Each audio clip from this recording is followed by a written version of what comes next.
My dear loved ones, today as we take the Word of God, something we've heard so many times, John 15 verse 5. And you are the branches.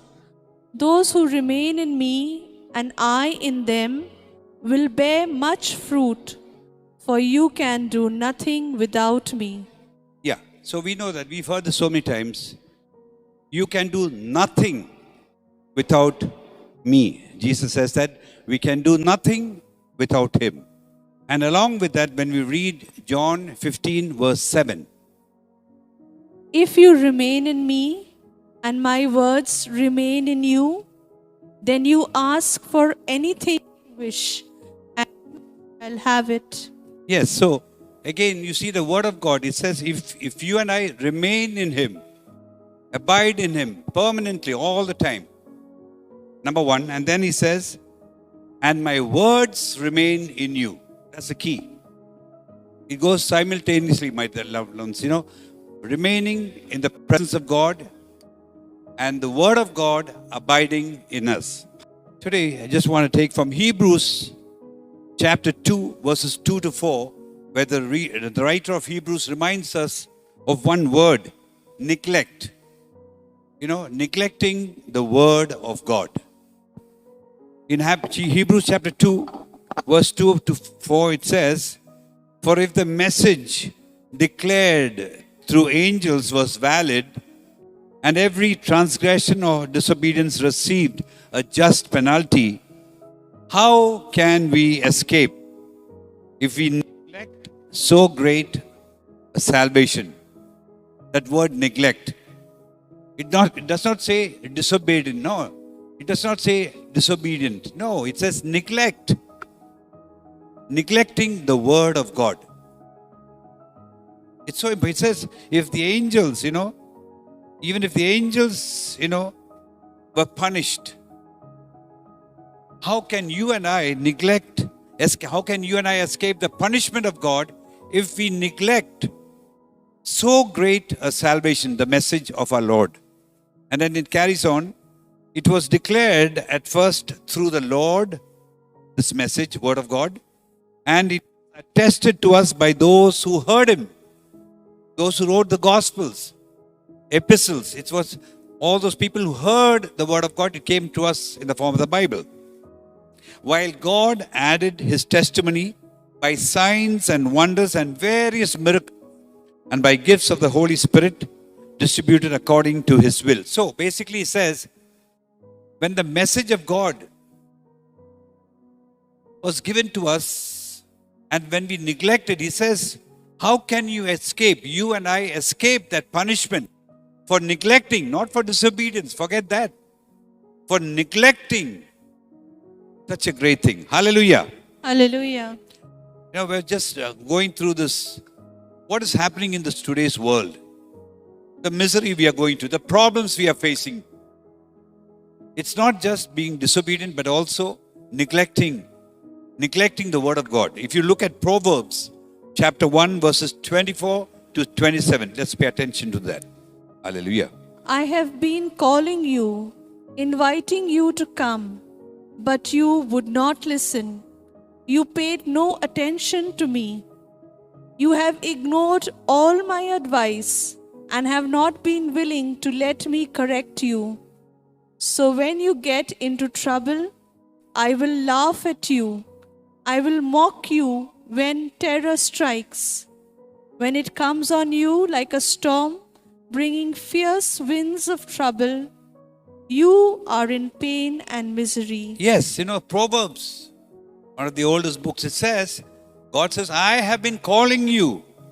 My people, I have been calling you, inviting you to come. Come to my presence, come to me. But you would not listen. You paid no attention to me, neglect. You paid no attention to me. You have ignored all my advice and have not been willing, me correct you. And verse 26 says, so when you get into trouble, I will laugh at you. I will mock you when terror strikes. And the best is verse 27. He says, when it comes on you like a storm, when the problems come on each one of us like a storm, bringing fierce winds of trouble, and you are in pain and misery. From the beginning, he says, I have been calling you, my people. Come back to me. Come to my presence. Without me, you and I can do nothing. Abide in me. And then let your words, my words, abide in you. And then ask for anything, I will give it to you. But he says, I've been calling you, inviting you to come, but you would not listen.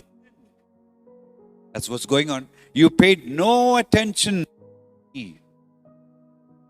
When I analyze my life, what all things I went, it's exactly this. The moment I ignored the Lord, we do all these things. We do all the, all the other things like novenas and everything coming from good. But my dear loved ones, the main thing is listening to His voice, not neglecting His word. Hallelujah. And this is another scripture which all of you all know, Isaiah 48, verses 18 and 19. All of us know this. Let's read it. If only you had listened to my commands, then blessings would have flowed on you like a stream that never goes dry. Victory would have come to you like the waves that roll on the shore. Your descendants would be as numerous as the grains of sand, and I would have made sure they were never destroyed. Yeah. God says in verse 18, if only my people, you had listened to my commandments, if only, then blessings would have flowed for each one of us like a stream that never goes dry. Never goes dry. Blessings of the Lord would have come into our homes, in our families, like a stream which never dries, never. Victory would have come to you like the waves that roll on the shore. Hallelujah. Victory. Victory over what? Victory over sin. Victory over the enemy attacking yours and my lives, our families, our church. Victory would have been there if only. God says, if only my people had listened to me, to my words, blessings would have come. Never-ending blessings would flow into our families. And believe me, my dear loved ones, the moment I gave priority to the Word of God, the moment I gave priority to the Word of God over everything else, blessings keep coming in. Just keeps automatically flowing in to my life every day. And that is what Jesus. But it's so sad to see, even now, many of us are not enjoying the blessings.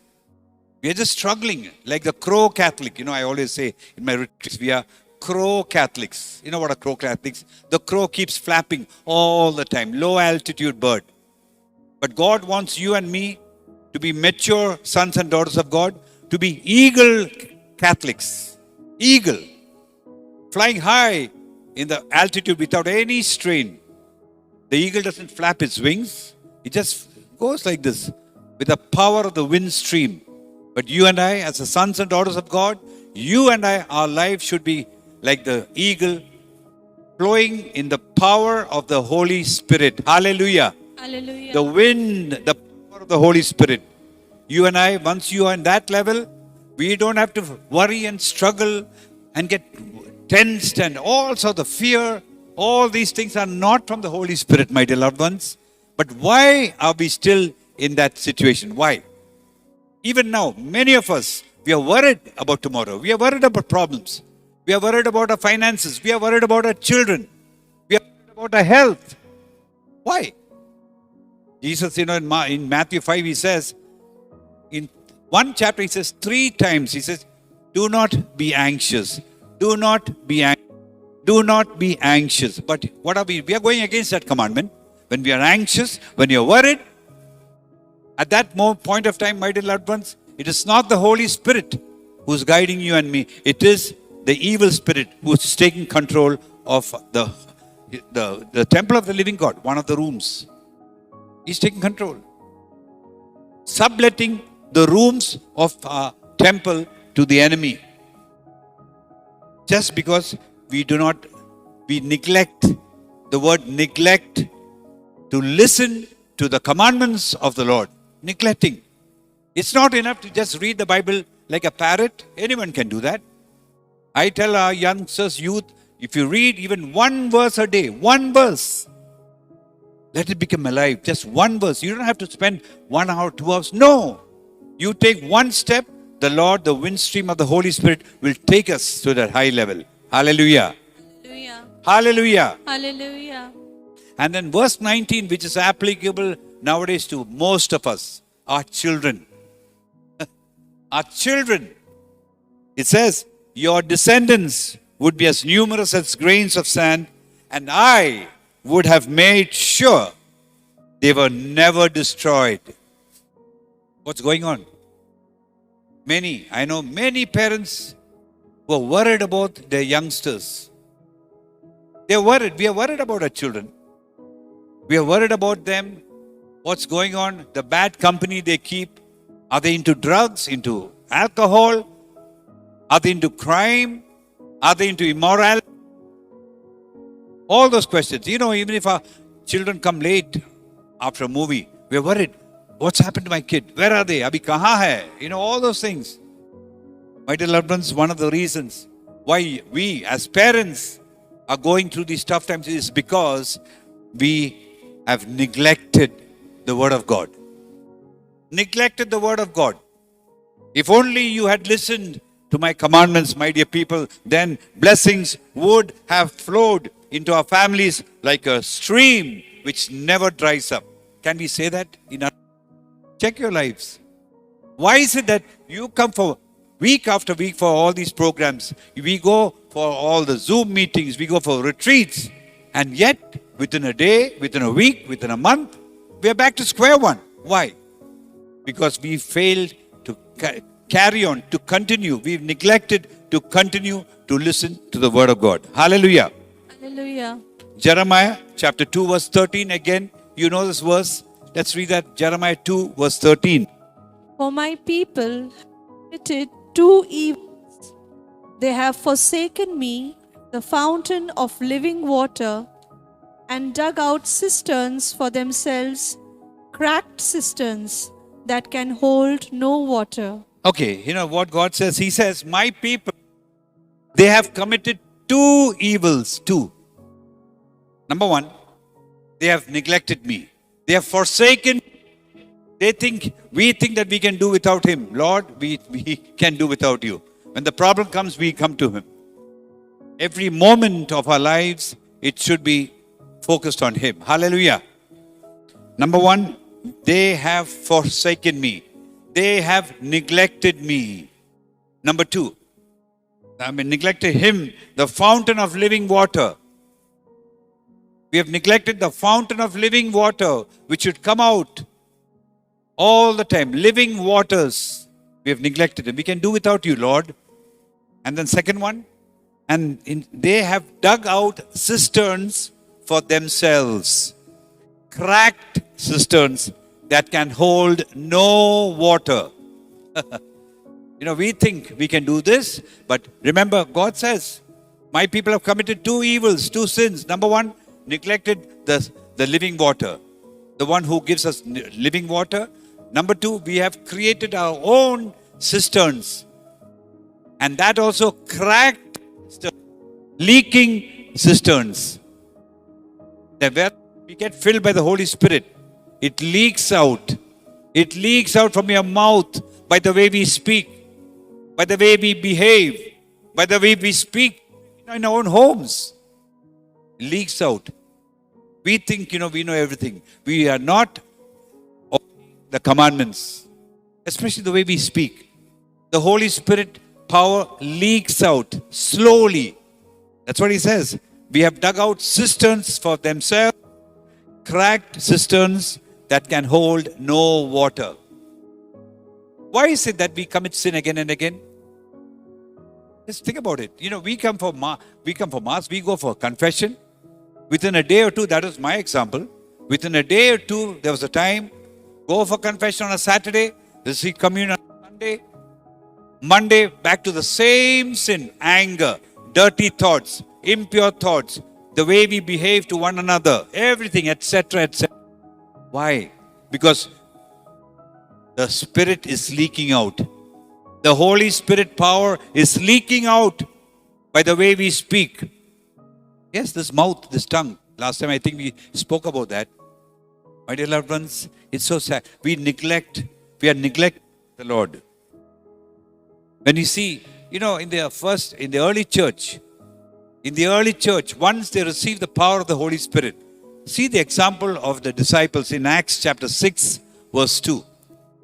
So the 12 apostles called the whole group of believers together and said, "It is not right for us to neglect the preaching of God's word in order to handle finances." Yes, while the early church was, moving in a big way, the apostles gathered together, and they said, hey, he says, the 12 apostles called the whole group of believers together and said, it is right for us to neglect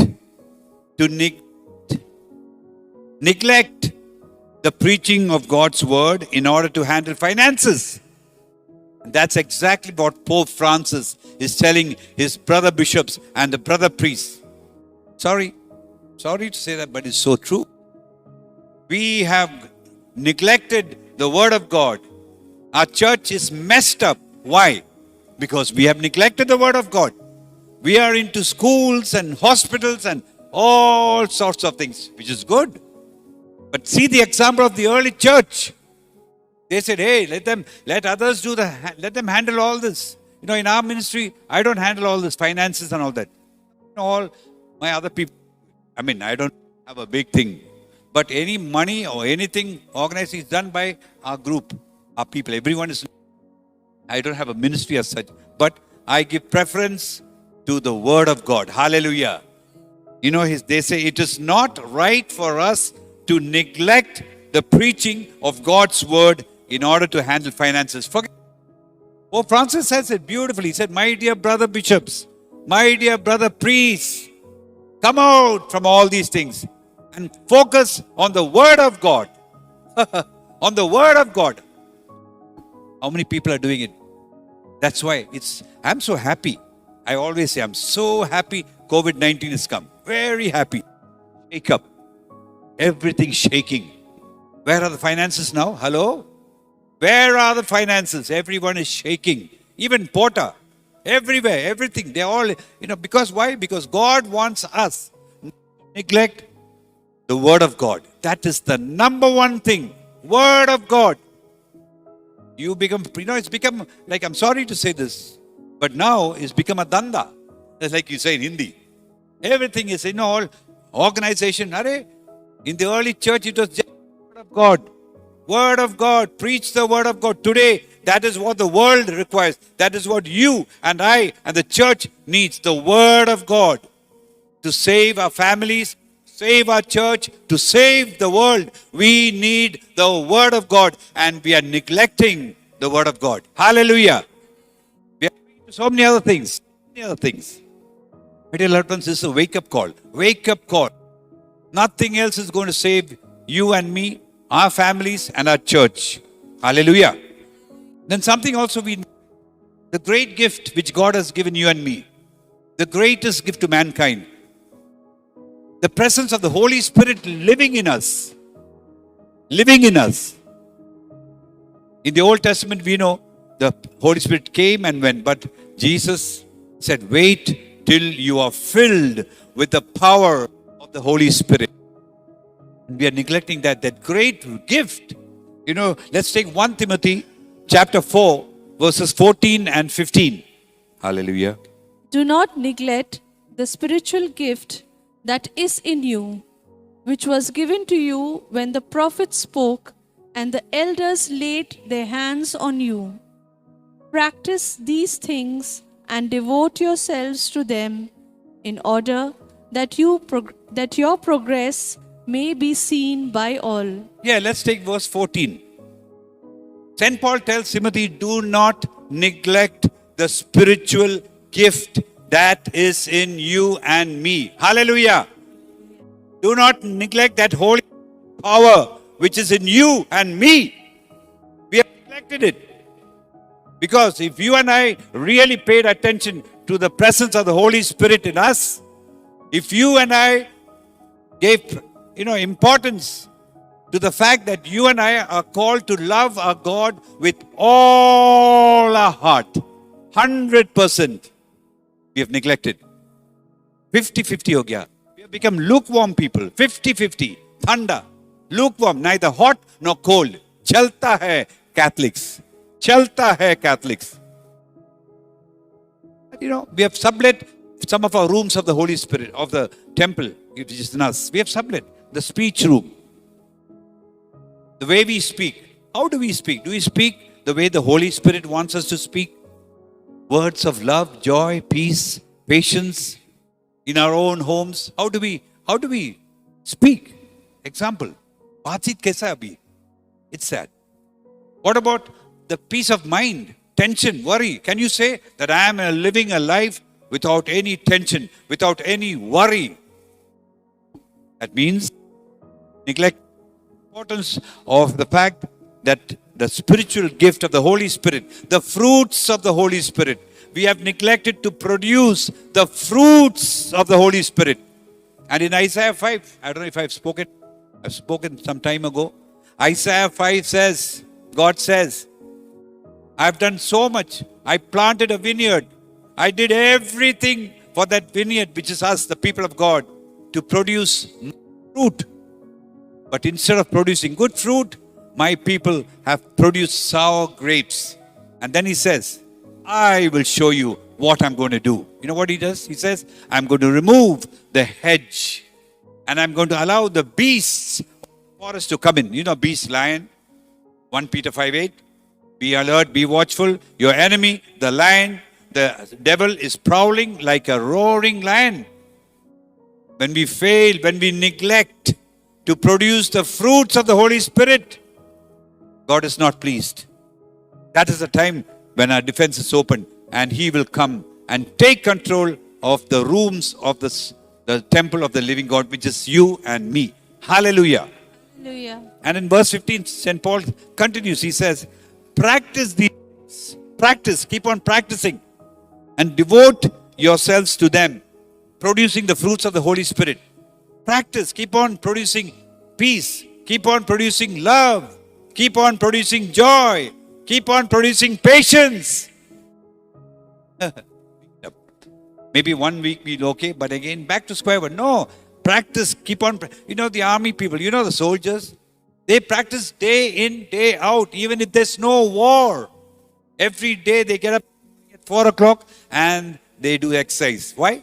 Because when the real war comes, that is the time this practice helps them. Exercise helps them. Nahi to theek hai lukewarm, dekha jabe. No. No, my dear loved ones. St. Paul says, practice these things. Devote yourselves to them. Devote to what? To produce the fruits of the Holy Spirit. Do not neglect it. That great gift God has given you and me. So, and it says, he says, in order that your progress, my progress, may be seen by all. You and I, we call ourselves Christians, Catholics, right? When you're in the bazaar, when you're in the market, when you're in the school or workplace, when you're on the street, when you're in the mall, can people really say the progress? Wow, this man is a man of God. Wow, this girl is a woman of God. By the peace, by the joy that comes out, radiates from you and me, from within, the living waters flowing out. He says, practice these things and devote yourselves to them in order that your progress may be seen by all. From a Kauwa Catholic to an Eagle Christian. Hallelujah. Hallelujah. Yes. Do people still see you and me as a Kauwa Catholic all the time, flapping our wings? Hare Bab, all the time, worried, tension, fear, no joy, Someone says something against you, you get upset, sad. This is not from the Holy Spirit. Neglecting that power which is in you and me.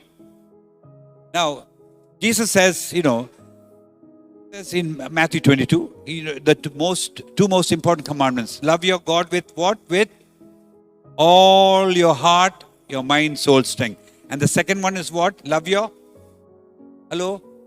neighbor. Let's go into that. Neglecting things we're supposed to do in that area. Obadiah chapter 1, verses 11 and 12. It all concerns about how we deal with our neighbor, our own home, our family. Let's read that. Obadiah chapter 1, verses 11 and 12. You stood aside on that day when enemies broke down their gates. You were as bad as those strangers who carried off Jerusalem's wealth and divided it among themselves. You should not have gloated over the misfortune of your brothers in Judah. You should not have been glad on the day of their ruin. You should not have laughed at them in their distress. Yes, it's all about the neighbor. He says, you and me, you stood aside that day when enemies broke down the gates. In today's modern world, spiritually, when the devil is attacking a brother or sister, a family, when the enemy, the devil is attacking that family, maybe the son of your neighbor, or maybe the daughter in your own family, the neighbor, you stood aside, neglected, chup chap, neglected. He says, you were as bad as those strangers who carried off Jerusalem's wealth and divided among themselves. We just stood. We just watched the fun, the tamasha. Our neighbor or someone we don't like, acha ho gaya. Their family, the son is messed up. He's into drugs. The girl is run away with someone. And that's it when we just look and watch the fun, tamasha. We neglect. And in verse 12 he says, you should not have gloated over the misfortune of your brothers in Judah. You should not have been glad on the day of their ruin. You should not have laughed at them. Stress. That what we do sometimes. When someone is messed up, what do we do? When one family is messed up, whatever the problems, when they're being destroyed, attacked by the enemy, by the devil, what do? We neglect them. At least if we are not able to help them, do we fall on our knees and cry out to the Lord for that family? Maybe not our own family, for our neighbor, or maybe in the parish, or maybe in the street, maybe a Muslim or a Hindu. Do you and I pray, my dear loved ones? We neglect. It's not my issue. Oh, no, I'm going to neglect it. Oh, take it. That's not my problem. Isn't that it? It's that's why we are suffering. We are neglecting, helping other people. Forget it. Not helping financially. At least helping them with prayer. Are we doing it? Crying out to the Lord for that family. He said, you stood aside. You neglected them. You stood aside on the day when enemies broke down their gates. When the devil starts attacking your neighbor or your cousin or someone in the mahala, we just stood aside, neglected. That's not mine. Yes, neglecting. And again, that second commandment, love your neighbor as you love yourself. Hebrews chapter 13 verse 2. Word neglect comes there. Hebrews 13 verse 2. Do not neglect to show hospitality to strangers. By doing that, some have entertained angels without knowing it. Do not neglect to help people. Give them a cup of coffee or something. Strangers. When anyone meets me on the street, in America also, there also people started begging. Of course, beggars come wearing suit, tie. They come at the crossroads and the junctions. It's very sad. I've cried. In America, see, engineers, people who have lost jobs, standing at the traffic lights with a board. They don't say, gimme, no. They just the board. Engineer, lost job, please help. Give it to maybe, and some that's because he lost We are so making comments. उसका ठीक है, उसका कुछ लफड़ाबाजी है इसलिए उसका नौकरी खत्म. He's lost his job. No. Anyone, do not neglect to show love, hospitality to strangers in the street. My dear loved ones, this is our sons and daughters of this is our calling. Do not neglect to show love, to give help. Even if it's a drug, okay, you know, in America, there are so many drugs stand for money. But what I do is I say, hey, brother, this is some money, hard-earned money. But can you make me a promise? Yes, sir, what do you want? I said, make me a promise that this money is God's love. Don't use it for your drinks or for your drugs. And I want you to say a prayer for me. And you know, tears come out. That's how we have to behave. And finally, my dear loved ones, Hebrews chapter 10, verses 24 and 25. Again, not to neglect certain things. Let's read that. And let us consider how to provoke one another to love and good deeds, not neglecting to meet together, as in the habit of some, but encouraging one another, and all the more as you see the day approaching. Yes, in verse 25 it says, let us not neglect to provoke one another, to keep on saying, chalte raho, keep on moving, brother, keep climbing. Keep on encouraging them. And verse 25, not neglecting to meet together. You know, CCRS, don't neglect to meet together like the way we used to. Come, meet together on Wednesdays. Meet together and encouraging one another. And all the more as you see the day of our Lord coming. Encourage, aye, come on, let's meet together. If it's 1 hour, 2 hours, to come together as a family of Jesus. Hallelujah. My dear loved ones, today, as we come to the blessing of our Lord, let's ask our Lord, Lord, give us the grace not to neglect you, Lord, not to neglect your word. Help us, Lord. Give us the grace never to neglect showing love to other people. Neglect to help others when they are going through tough times. But most of all, help us never, ever to neglect the source of living water, Jesus Christ, and through the word of God. Hallelujah. Let this be in our prayer, my dear loved ones. Let this be in our prayer. Nothing else. Don't ask for anything else. The moment we stop neglecting and we give importance to Him, the source of all living water, you will see our lives being blessed. Hallelujah. We will become eagle Christians. We will be flying in the power of the Holy Spirit. Hallelujah.